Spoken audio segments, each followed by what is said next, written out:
Mieke. Thank you very much, Chris, for that. We're all good. Everyone's picking up my mic. Yeah, all good. Thank you. Well, thanks everybody very much for the opportunity to speak to you about this project, which was several years of my life and an opportunity to spend the afternoon thinking about research instead of faculty affairs in another office. So thanks very much for that. You will see on this deck of slides reference to something called the Partnership for Work, Health and Safety, and I'll just explain that to you. It is my research home. It is a research unit here in the school, currently led by Dr. McLeod, Chris, and where I am a senior scientist now. So it's the home for my research work. It is, I think, a novel research unit in that from the very beginning, it has brought researchers and decision makers together to decide what evidence is needed to influence evidence needs, policies and practices with regards to health and safety and with regards to workers' compensation. So it's a long-standing research partnership with those established relationships and really trying to answer questions that decision makers need in order to influence practice and policy.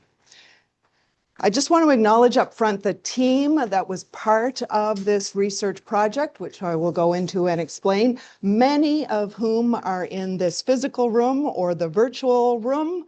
I see Hugh in the room, and of course Chris is here, and there were others. But this project did assemble a national and international team of experts, researchers, and staff to do this project. And in particular, this team had a designated focus on exposure assessment, and we'll explain more about that as we go through the project. Some disclosures about this work. This project was funded, as Chris said, by a workers' compensation system, WSIB, in Ontario through their research arm. But as many of the compensation systems do with their research funding, it is independent funding. In other words, there are no restrictions on what we can publish. So we function independently. It's peer-reviewed proposals, and we are governed by the university policy on independence to publish the work. Now, we do meet with them regularly to share findings. The whole intent is they've had an evidence need, and we've been competitively chosen to fill that evidence need, and we are free to publish the results. I also list for you here that several of the investigators have additional funding through workers' compensation systems or work with workers' compensation systems. That's not uncommon for this field of research. We disclose them here, and again, in the Canadian context, this funding is considered peer-reviewed and independent with no restrictions on the ability to publish. So first question, just to get a little lay of the land in terms of people's understanding of this topic, just getting a sense of how familiar individuals are in this room and online in terms of the evidence this project was looking at in terms of occupational asbestos exposure and the risk of gastrointestinal cancers. So we'll just pause for a moment, let people, again, there's no right or wrong answer to this poll. It's just a sense of whether people have done any reading at all or had any interest in this topic at all, and it'll help me gauge some of the content that I cover.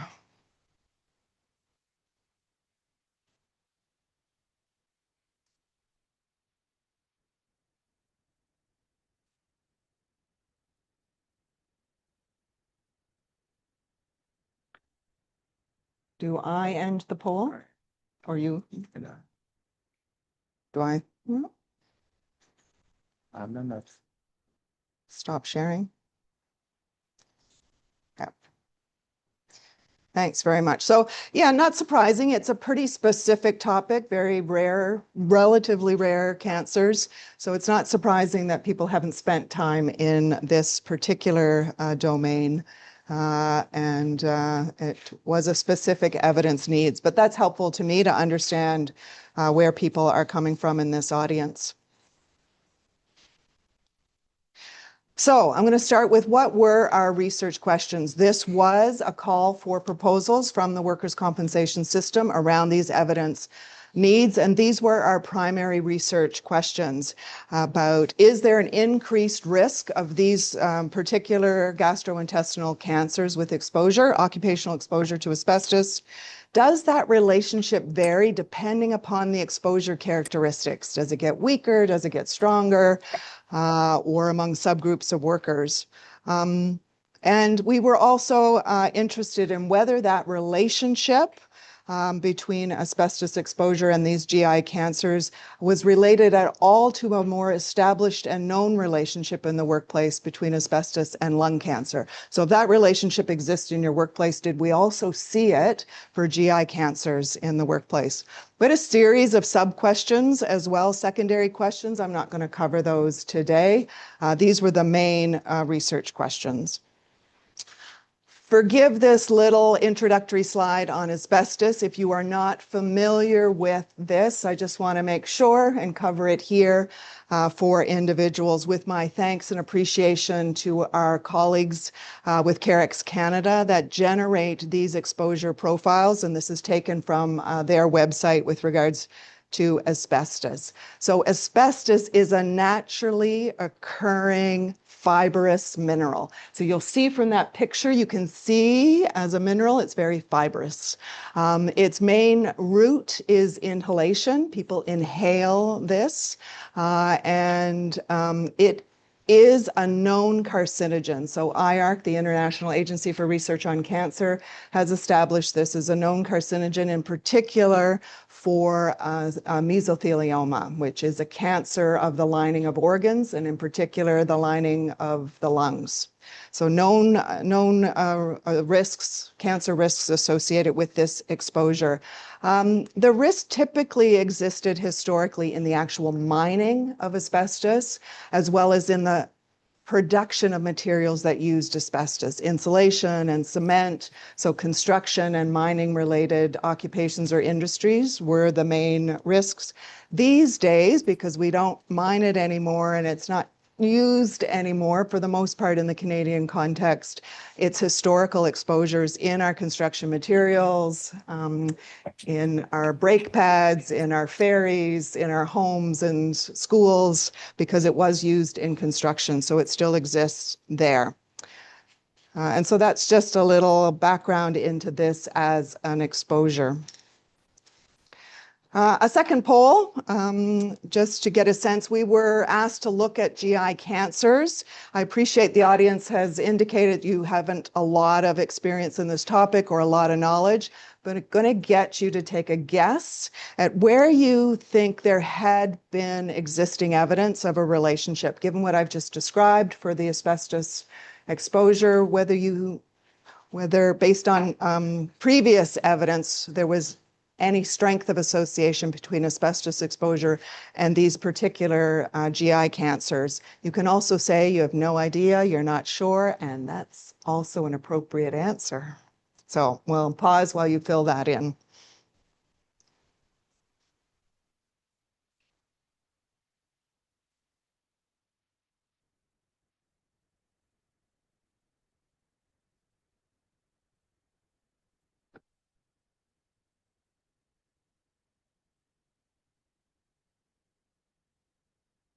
Okay, yeah, that makes complete sense in terms of when you think about strong associations established by IARC in terms of inhalation and known risks with mesothelioma, especially mesothelioma of the lungs. As it turns out, the prior evidence, there had been two kind of major systematic reviews of this evidence done, albeit several years, even decades ago now. And at most, there was suggestive evidence. These two agencies, IARC and the US Institute of Medicine, use slightly different descriptors for their classification.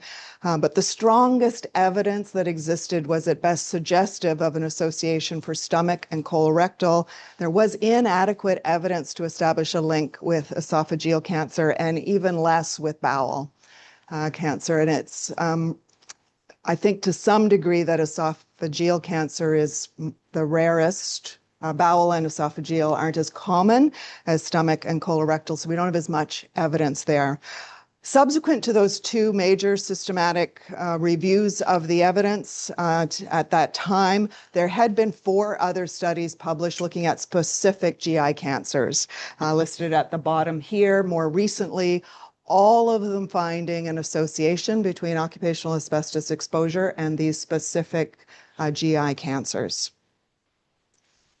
So next poll, they're coming fast and furious at you just to set the stage for this study. As we embarked on a systematic review of the evidence, which is looking at what everyone else has done with their studies and trying to summarize that evidence, what do you think was the major limitation that we faced in terms of evaluating this relationship in existing studies? So this is tapping into some of you were doing research or epi courses or some of your epi knowledge about what do you think are some of the major limitations in studying this relationship, and thereby a limitation in the studies that we had to use to look at this.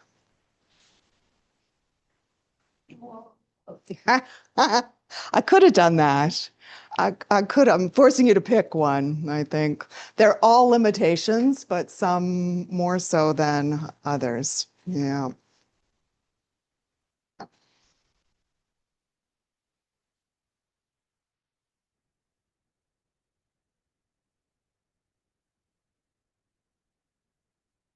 Yeah, interesting. I think to Sarah's point here in the room, I could have added a category here, which is all of the above. These are all issues in epidemiological studies, and I think any one of you could argue with me which of these is more challenging than the other. In our experience, it had been the exposure assessment methods. It's done very differently because this is a historical exposure. It's over long periods of time. You're having to rely on old records and data and exposure measurements, and people do it various different ways. So trying to get a consistent measure here to look at a cancer outcome there was very challenging. A little less so, and I'll talk about that more, about confounding variables. We didn't see a lot of publication bias in our studies, not a lot of small sample sizes per se, other than these are not the most common cancers, but the studies, the workforce or cohort studies, are fairly large. And I'll, if time allows, talk about latency periods as well. But for us, it was with regards to the exposure assessment, and it's why we pulled a team together with that particular area of expertise on the team. So in summary, in terms of why do this systematic review, there'd been 2 prior reviews, there'd been 4 other systematic reviews, albeit specific to one cancer each for those 4 studies. So why fund another study? Why do another systematic review? In fact, there was an accumulation of evidence over time, and there was a desire to summarize all of that evidence starting in 2023, I think is when we started the study, to do a comprehensive review, up-to-date review of the literature. Those 2 prior systematic reviews were like 2009, for example, and some of the other studies from the early 2010s. We wanted to conduct a very comprehensive systematic review, both in terms of the search in the literature and the studies that we would include, but also try and include every piece of evidence that we could through our expert team saying, this is an informative study, let's figure out how to include it in the systematic review, rather than some arbitrary decision-making about using a tool that says this study is in or out. We wanted to conduct this review with a very critical eye to the exposure assessment approach. Expert informed in terms of how they've done it and how informative was this study in terms of exposure assessment. So we had this kind of study informativeness or hierarchy of evidence approach versus what some people do with systematic reviews of the literature, which is to take a tool with decision-making rules and apply it generically to studies to say whether they're in or out. We had experts look at the studies and say, this is the most informative estimate from this study. It will contribute something to the evidence. Let's include it. So a little overview of systematic reviews. Systematic reviews and meta-analyses are a methodology. They are a type of study. They do have a protocol, and best practice is to publish that protocol for other people to look at, which is what we've done. It does require a search strategy in the same way that you in a research study have a method to collect data. The search strategy is the way that we collect data for systematic review, finding every other study out there with a data point on the relationship between asbestos exposure and GI cancers. So we had to develop a comprehensive systematic search strategy. How were we going to find these studies in the existing databases? What terms would we use to capture studies? So that's a whole methodology unto itself. Decisions about which studies to include once we found them. They had to be original studies. We weren't going to take somebody's summary of someone else's study or someone's opinion piece on the relationship. They had to be original epidemiological studies, but otherwise we tried to put absolutely no other restrictions in terms of time period or language or region or year. They were all in, which made for some interesting translation exercises for some of our studies published in Russian, for example, and Google Translate can actually help in this regard. But in also our university context, we do have the benefit of individuals who have different languages to help out. It is a methodology to screen these studies to say, do they provide an estimate of the relationship? Best practice is to use a tool. We use Covidence, which provides like a play box, if you will, a tool within which to read a study and apply the decision rules of whether it's in or out. And we have at least two investigators read every study, at least the abstract first, and if it gets past that stage, the full study to say, yep, this is an informative study with information we can use. As I say, the team were all experienced researchers, all with a combination or permutation of expertise in epidemiology, hygiene, exposure assessment, systematic review methodology. And then I'll talk a bit more about meta-analyses in a few slides. That is an actual analytic technique to summarize the data points that we pull from each study. So to give you a sense of our pain in terms of a systematic review, being so comprehensive and inclusive in terms of finding studies, we had over 3,500 studies that met our initial search criteria and that had to be screened. So initially you screen the title and the abstract and you can get a sense of whether it's in or out. That does a massive reduction to under 1,000 studies, and then more detailed review of every paper, and then pulling the data out of those papers. So we ended up with almost 200 eligible studies that provided at least one estimate of the relationship between occupational asbestos exposure and one of or more of the GI cancers. So this one slide was few months, just getting to the almost 3,500 studies in terms of search strategy and then reading them all. This is a big part of systematic review methods.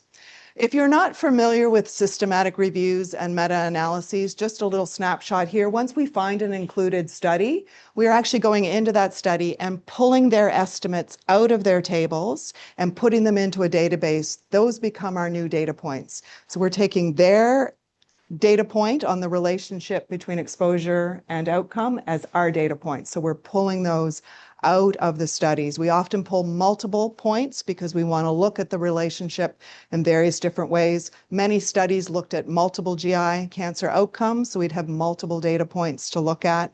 But that's basically what we're doing. We're finding the study, in this case, then going to their data of the relationship and pulling that and making our own database for analysis purposes.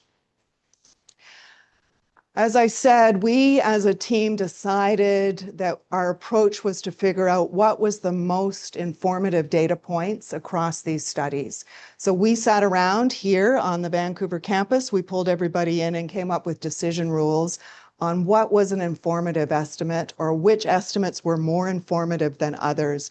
Sometimes a study had multiple ways to look at the relationship, and we had to decide which of those was the most informative. Or in a hierarchy of evidence, which was the more informative estimate in terms of sub-analyses. So this is just a snapshot of some of the decisions that we were making when faced with multiple estimates or multiple analyses. We needed estimates that looked at specific cancers, not GI cancers all lumped together, for example. Valuing incidence estimates over mortality estimates if we had a choice in a study. Looking for estimates based on the longest follow-up period if they looked at different estimates over time. So you get a sense that we went through a decision-making process and then that informed what we pulled out of a study. And if we pulled multiple estimates, which we would analyze as the most informative in a hierarchy. So that gives you a little snapshot of our systematic review and meta-analyses approach. I'm now going to share the results with you, and then I'm going to go through the results in more detail. But this is a summary of the results. So that meta-analysis generates what we call a risk estimate of the relationship. We also refer to it as a meta-risk estimate. We take the risk estimates from each individual study, the 200, and we analyze those into a meta-risk estimate of the association. So it is a statistical combination of results from at least 2 or more studies. Those estimates are weighted in the meta-analyses depending upon how big the study is. We did sensitivity analyses. So if we said we made this decision here, what if we'd done this decision instead? I'll also show you how we present that data in terms of a forest plot. So before I share the results, though, I'm just going to ask you another poll question in terms of what magnitude of risk increase, in this case, I'm referring to a relative risk, would you consider meaningful in terms of evaluating an occupational cancer exposure, that relationship? So these are relative risks of 1.1 to 1.2, all the way up to 2 and above. At what point the magnitude of that relative risk becomes important or meaningful?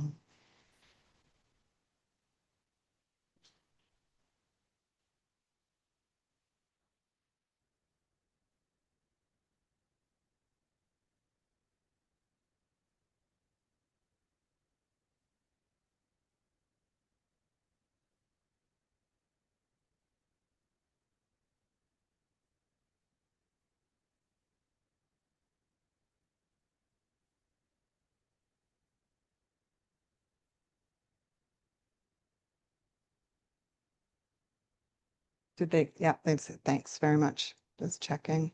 Yeah, so there's a bit of a split here, and not surprising. I'm going to try and argue with you today that it isn't so much the magnitude of the relative risk as it is the consistency of that finding. If you consistently find even a low relative risk, it consistently appears in the data no matter what the study and no matter how you analyze it, it just continually persistently presents in the data. It suggests that a relationship exists and is meaningful. So I'm going to argue with you that even 1.1 to 1.2 is meaningful. Okay, so key findings of the systematic review. We found an increased risk of all 3 GI cancers with occupational asbestos exposure. There was consistent evidence across all of our analyses of an increased relative risk or meta-risk estimate, and there were stronger associations. That relative risk got stronger and stronger with better exposure assessment. So when you limit the studies in the meta-analyses to those with really strong exposure assessment methods, there was even higher relative risks, so increased confidence. When we were confident that there was asbestos exposure in the workplace and measured very well, the relative risks or meta risks were higher. We saw stronger relative risks or meta risk estimates amongst the highest exposed workers in a study. Workers who had a significant history of exposure, usually those in, say, mining or insulation or cement work based on the nature of their work. And also among workers in workplaces where we also saw a really strong relationship between asbestos and lung cancer. So if that relationship existed in your workplace, we also saw a very strong relationship, stronger relationship with GI cancers in those workplaces, i.e. in those studies. I'm going to share a forest plot with you. This is one of the tools of systematic reviews to help illustrate all the studies that are included in that meta-risk estimate and the weight that they carry and how they're analyzed. I'm only going to do 2 of these, otherwise I'm going to revert to more traditional tables, but to show you, this is a very common tool in a systematic review and meta-analyses. So what you see in any one analyses, the intent is not to read the details here, it is the picture that matters. This is a listing of all the studies included in one analysis. And their estimates pulled from their study, weighted based on the size of the study, the variability around their estimates, the 95% confidence interval, which is the bar, versus the block, which is their point estimate. And all of that gets summarized into a meta-risk estimate across all of the studies. The line down the middle being a relative risk of 1, so no increase or decrease in risk, and the meta-risk estimate falling above that, so a higher increased risk across all of the studies. I show for you in terms of the timeline of studies. This is in order of publication of the studies where the IARC systematic review was done in terms of new evidence that is contributing to the systematic review based in addition to the prior systematic review. I'm just going to give you this other snapshot, which is that we did this for every analysis by every GI outcome, by every type of exposure, just that we demonstrating the studies that are contributing to that estimate over time, where their estimates are falling, how much they're weighted, and then the summary estimate. I'm going to show that now to you in a table format. I'm going to orientate you to this table. We had three columns for the 3 different GI outcomes that we were looking at: esophageal, stomach, and colorectal. Some people ask about why not separate colon and rectal cancers. They are very rare and not sufficient numbers on their own to analyze, and almost all studies combine them in order to look at that region of risk in the GI system. And so we too were left with that combined, if you will, colorectal cancer risk. In terms of exposure characteristics, then we looked at first any exposure. If anybody was any kind of exposure to asbestos, what's the relationship to these GI cancer outcomes? So that means every study was included in that line item. There's no kind of subsetting.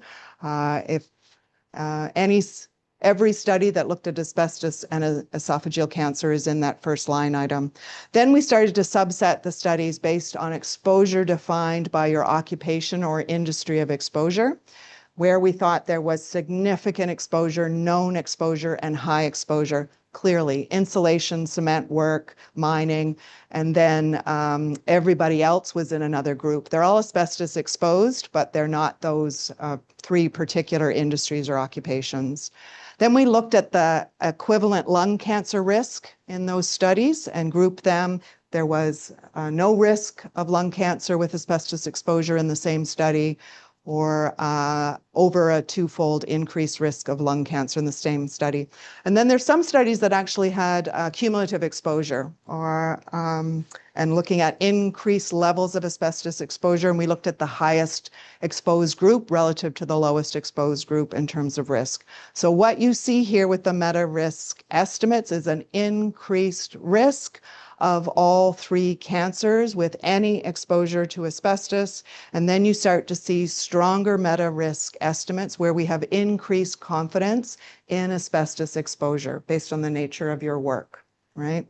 You're starting to see it. We known high risk of exposure in insulation work in miners. So you start to see increased risks there. You start to see the strong increased risk in workplaces where there was a twofold increased risk of lung cancer with asbestos exposure. So fairly good confidence that there's asbestos exposure and high exposure there, and we see an increased risk of GI cancers. And then also with the highest exposed group in those studies, an increased risk, in particular for esophageal, which has some of our highest exposure meta-risk estimates in these groups. You'll see a reduced risk when the risk of lung cancer was also below 1, suggesting that the exposure there was not high or present in those workplaces. In terms of the lung cancer studies, we also looked at it another way just to show you the correlation between the relative risk for lung cancer and the relative risk for GI cancers. So you see this kind of correlated relationship in terms of the risk of lung cancer with asbestos and the risk of GI cancers with asbestos. You see a kind of increasing as the risk of lung cancer increases, the risk of GI cancer increases in these studies. So just displaying it another way. I'll share with you one of the secondary questions that we looked at because people often ask about this, which is, did it matter the type of asbestos fiber? You'll still see, for the most part, increased relative risks, except where the study was unclear on the fiber type, which may speak to generally not as strong exposure assessment in that study if they didn't know the fiber type or couldn't discern it. We don't focus a lot on this because fiber type itself is not a measure of dose. Okay, it's not an indicator of the amount of exposure, and there's a lot of misclassification in terms of trying to figure out what the asbestos fiber type is. It doesn't always exist uniquely on its own and is present with other types of fiber. And some groups say if it's the majority fiber, we're going to call it that kind of fiber in the workplace. And in fact, you may also be exposed to chrysotile, even though they've labeled it as amphibole. So it's a bit messy, but you'll see that the relationship still continues to percolate up across all of these GI cancers with an increased meta-risk estimate for all three. So the other thing that we do in a systematic review is we test the robustness of our findings through different analytic approaches and different decisions. We'll look at it different ways. We try to look at what's called a funnel plot, which is looking at publication bias. Are studies influenced by small study effects? Is it influenced by just publishing only positive studies versus negative studies? And we didn't find evidence of publication bias in the studies that we included in our systematic review. People ask, what about one very influential study in your meta-analyses that tilts all the results? So you can do something called a leave one out analysis. You rerun all your analyses, leaving one study out every time. And we did not find any influence from any one particular study on our subgroup or meta-risk estimates. You can do sensitivity analysis. You could say, what if we made a different decision on what's informative versus not? And so we looked at things like cohort or case control studies, incidence versus mortality, and again, we continued to find an increased meta-risk estimate across all of these studies. We also looked at, people ask about, well, the newer evidence to the prior systematic reviews. What about just that evidence? So we looked at the most recent evidence. You can also do something called a cumulative meta-analysis. You look at the effect on your summary estimate every time you add the most recent study. Add the next study in time, the next study in time. And in fact, our estimates get stronger with the most recent studies. And that's not surprising because generally speaking, our methods have improved over time. We get better at measuring things, both the outcome and the exposure and our analytic approaches. And we have more data in more recent studies, longer follow-up periods. So it's not uncommon that those studies are deemed somewhat stronger and then contribute more to the estimate. So our estimates were consistent with the addition of new studies, and in fact introduced less variability around the estimate, generally because they themselves are stronger studies with those additions of studies over time. So a couple of discussion points for you. People ask, so how does our review compare to other systematic reviews? It's in line with the other systematic reviews that have found an association. The thing that's slightly different is that we have found a fairly robust relationship with esophageal cancer, which hadn't existed in the prior systematic reviews, or there was inadequate evidence. So this speaks to the addition of new studies and stronger studies looking at something that is a somewhat rare cancer in the grand scheme of GI cancers. So the more evidence that we were able to add, showing that in that evidence there is a relationship. People talk about heterogeneity. How can you possibly combine those 200 studies into one analysis? They're so different, they're so variable. It is true. One does have to make assumptions about those estimates and try and reconcile those estimates as in your analyses. There is inherent methodological diversity in epidemiological studies. It's not going away. People collect data in different ways and differently over time. People conduct studies in different ways around this world in terms of how they look at exposure and analyze the data. It's not going away. What we take away from that worry about heterogeneity is that we found stronger, both consistent, persistent relationships and stronger meta-risk estimates with increasing confidence in the subset of studies that were the strongest, where we were more confident of high asbestos exposure and where the study designs were stronger over time. So addressing issues of heterogeneity. The other thing I will say to you is that despite all of this heterogeneity and despite all of our sub-analyses and all of our decision rules, the relationship persisted.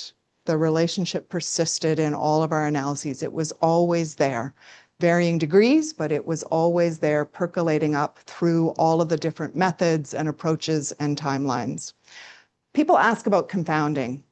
You know, isn't asbestos really a surrogate for people who smoke? You work in those kinds of jobs, you're a smoker, and it's really smoking that is the confounding that relationship that exists. So we looked at that. We looked at what are the known risk factors for GI cancer. Typically smoking and alcohol, but also some other environmental exposures and also some dietary factors that are related to these GI cancers. With the exception of alcohol or smoking, none of the others are deemed true confounders of the relationship. They're not related to exposure, and they're not a risk. They're a risk factor for the outcome, but they're not related to exposure. The fact of whether you eat red meat or not is not really tied to whether you're going to have asbestos exposure, therefore not a true confounder of the relationship. Many people have looked at smoking and alcohol and occupational exposure studies and have deemed that the effect is very minimal in terms of shifting your conclusions. We couldn't really look at it in our studies here in terms of this rare GI cancer, but those have looked at it in other occupational studies, found minimal evidence that smoking shifts the conclusions of your study. We talked about magnitude of meta-risk estimates. I'm arguing with you that estimates in the 1.1 to 1.3 range are meaningful. It's not the size of the estimate as it is so much the consistency of that across all of the studies. So, conclusion. The evidence synthesis, as summarized here, supports a causal link between occupational asbestos exposure and the risk of these three GI cancer outcomes. This study was published, so the reference here for you, if you want to look it up to get that evidence, peer-reviewed evidence in Occupational Environmental Medicine Journal, published last year, with my thanks again to all the colleagues listed here as co-investigators, as well as there's an acknowledgement section in the paper for all the staff involved in this study. And again, a thanks to the research team, Partnership for Work Health and Safety, listing Chris there as the lead of the partnership, myself as senior investigator. And we've got a website if you want to find these papers or find other work that we are doing. That concludes my presentation. Thank you all very much for your attention. Much appreciated.